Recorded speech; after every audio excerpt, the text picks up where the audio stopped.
Okay, this video isn't a response to another video, but rather I'm responding to a question that I got asked in comments and also in a PM. The reason I made this video, or I'm making this video, is I think that it's actually a very interesting phenomenon that I was asked about that's worth considering. It's in regards to the exchange I had with ArgusEyes and also the exchange that BoundlessEyes had with ArgusEyes. I'm going to refer to them as Argus and Boundless throughout most of this because I think I use their names a lot, and so I'm going to shorten them because I can.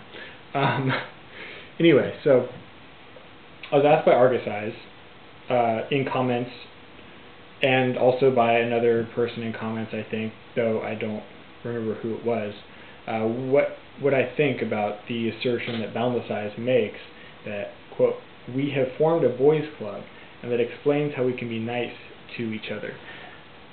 This refers specifically to the video that ArgusEyes and I made in response to one another, and also to the exchange between him and Boundless. In his video, to me, Argus takes a more conciliatory tone than he did with Boundless, and Boundless posted a comment saying as much, attributing this to my being male. Again, with the boys club comment, where she's basically saying, hey, look, you're treating him differently because here you have another man who's engaging with you rather than a woman. Now I have to explain my perspective on the comment that Boundless made. If I were Argus, I might be very skeptical of her claim because it's easy to say something like that when you've already seen both videos, my response and his response to me. It's easy to look at certain factors and assign them causes, or take a bunch of data and use that data to support a claim. But that's not how it happened from my perspective. Because I was responding to someone who was in a discussion with Boundless, I messaged her and asked her if it was reasonable that I make a video response to Argus. Boundless told me that it was fine, and that then she also told me that it's frustrating because she expected that as a male, I'd get a different response from him. Specifically, she predicted that he would engage my arguments rather than dismissing them, despite them being essentially the same arguments. And what was more interesting to me, she predicted the tone he would take of, well, I'm a reasonable guy, so let's talk about this, the sort of conciliatory manner I was talking about earlier. And that he would make a video of himself actually talking to the camera or talking to me rather than just basically having a series of slides backed by a steady commentary explaining why feminists are stupid, disgusting, and loathsome. And I have to say, as a scientist, I have a lot more respect for predictive power than I do for explanation. That is to say, her ability to apply her perspective to the situation and guess the tone and format of Argus's response to me, knowing only my sex, was very surprising to me. And granted, she's seen some of my other videos. None of them were on feminism, though, but she was able to guess essentially what his response would be without ever even seeing what my video was. And so that was very surprising to me, and I'd actually written back to her very skeptical that Argus would treat me any better than her because I'd taken a much more aggressive, sort of mocking and patronizing tone in my response to him than she had in hers. I mean, looking back, I really did strawman Argus when I said that he ignored socialization as a factor in development.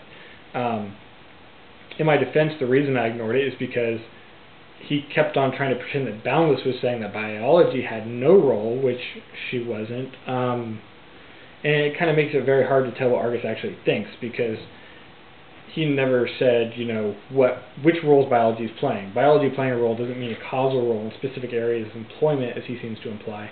But I'm leaving this subject out of this video. That's not what I'm talking about here. So, but the point is, I did strawman him. Also, I was patronizing it. It exasperated my demeanor. It was like, come on, quit being stupid. That was basically the tone of my video. I mean, I was kind of being a dick.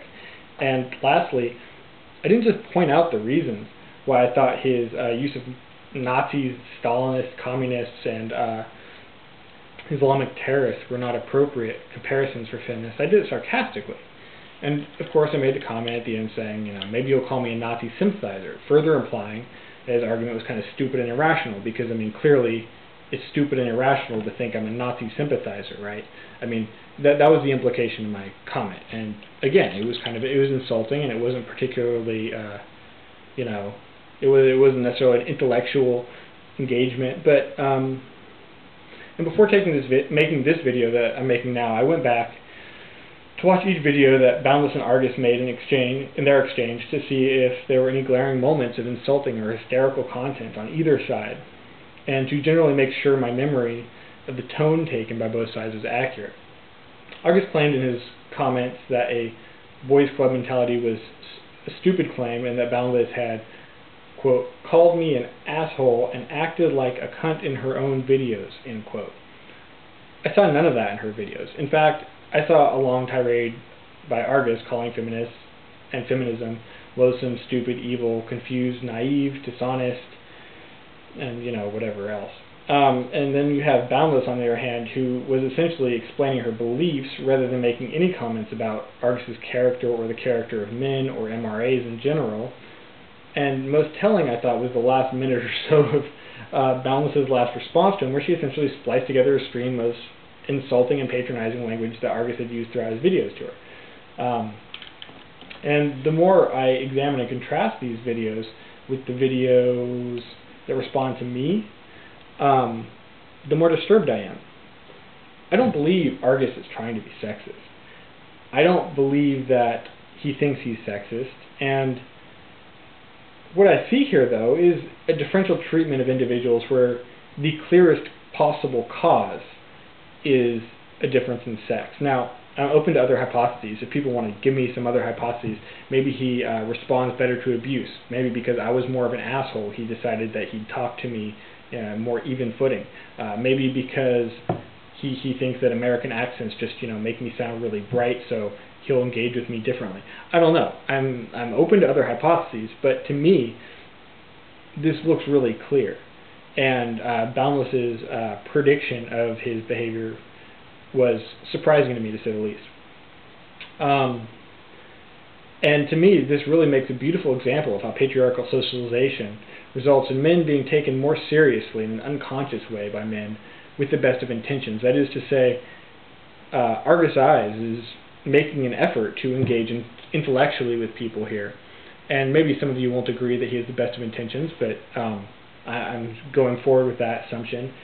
And the point is, even with the best of intentions, men are often taken more seriously than women, and it's not intentional. Sexism is a societal problem, not an individual one, except in rare cases. The problem is society. The problem is not the individuals who are out to disenfranchise women. The problem is that we have a society that encourages that behavior and reinforces this viewpoint. So I wanted to make this video. I'm happy to, hear responses from people, agreeing, disagreeing, etc. I'm sure this is getting long, so I'm going to cut it off now, and hopefully I made the time limit.